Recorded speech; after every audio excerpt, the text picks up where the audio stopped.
ওই যে ও কি করেছো এটা? মাছগুলো ড্রাই ফ্রাই করলা না? ও এই কাম করছো তুমি? বাবা দেখতে তো ভালোই হয়েছে।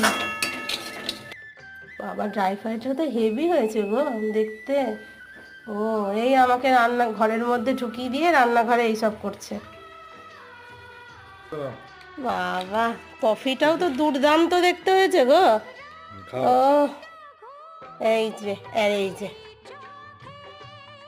মাঝে মধ্যেই রান্না খেয়ে দেখি। হ্যাঁ এরকম বসে বসে খাবার স্ন্যাক্স। এরকম চিংড়ি মাছের ড্রাই ফ্রাই করে খাবেন অপূর্ব।